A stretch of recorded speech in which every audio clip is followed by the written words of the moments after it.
to welcome the magnificent Will Wood.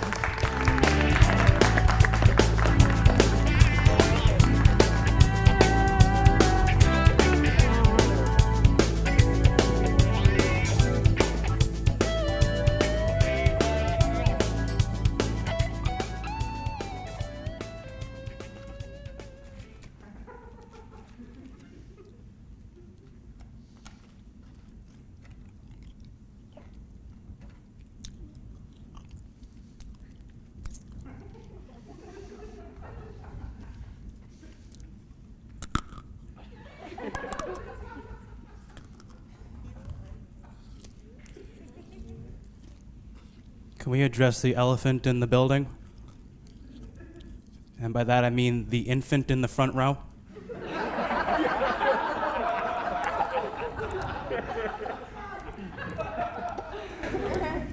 How old is that thing? He's 2. I'm gonna go to jail for doing my set. Are you kidding me? I was told this had to be clean, television friendly. I didn't know it had to be fit for a baby. I've never written anything fit for a baby. I don't know if I ever was one myself, to be honest. So the notion of doing stand-up for such a diverse crowd makes me very, very nervous. But at least my breath smells good. None of you are leaving here going like, oh, it was a good time. The last guy smelled, though. So I guess I'll just, stop buttoning and unbuttoning my shirt. Jacket. My friend staged an intervention for my drinking. It was sobering. I had been told before that I had an addictive personality, but I always thought that was just a fun way of saying I was fun to be around. I thought people were saying, Will, you're the life of the party, not Will, partying is ruining your life. Yeah, it's a bummer, it's sad, what can I say? I try to see the glasses half full, but I probably just drink that too. Slide me a Genesee Cream Ale, and 40 minutes later I'm in the restroom of a gay bar doing bumps of cocaine off a stranger's house key. He's like, Dustin, I'm telling you, it's always after Labor Day. We're smoking pot with a homeless man. His weed. I've actually done that. I've smoked a homeless man's marijuana. Yeah, I was grateful. We passed that thing back and forth like it was 1969, man. We might as well have kissed. It was a good time. I get along really well with the homeless. I do, which naturally terrifies me. I think the last thing any 22-year-old man wants to hear coming out of his own mouth is, yeah, me and the homeless? Tight.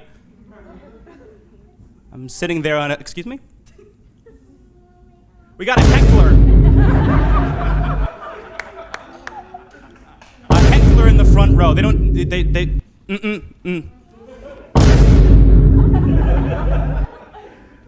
You're going toe to toe with a professional wit. Think you're gonna come out on top? I ain't gonna allow it. Shoes are done. Yeah. Where was I? Oh yeah, the homeless. Yeah. Well, just the whole it's killing me. It's killing me. How am I supposed to focus on entertaining you people when I got children stopping me? How much time do I have left? 1 minute? Thank God. Oh my goodness. I'll tell. Here's a child-friendly thing that I did. I hide my eyes. This one you might be a bit familiar with. You know, nowhere in Humpty Dumpty does it say anything about him being an egg or egg-type creature. Think about it. Go the whole rhyme in your head. It doesn't say anything about him being an egg. It's more just the story of a man with an awkward name falling to his death. And all the king's horses and all the king's men were weird, and we're like, put them back together. I think children's book authors, kind of processed this and went like, well, come to think of it, it really is just the macabre tale of a kingdom of horses attempting to reassemble a dead man. Just make him an egg. Cuckoo choo. Now it's just a different type of terrifying. If it weren't for the fact that you were raised being told this story, I don't think it would go over all that well. You know? The same thing with Hey Diddle Diddle, the Cat and the Fiddle, or Jack and Jill sustain head injuries, or the Bible. Yeah, I wanted to end on a nice and edgy note. Edgy note from the man in makeup, telling jokes to a child. My name's Will Wood. You have been watching the Comedy Hour, Common Hour, Kamikaze Hour, Comic Chameleon.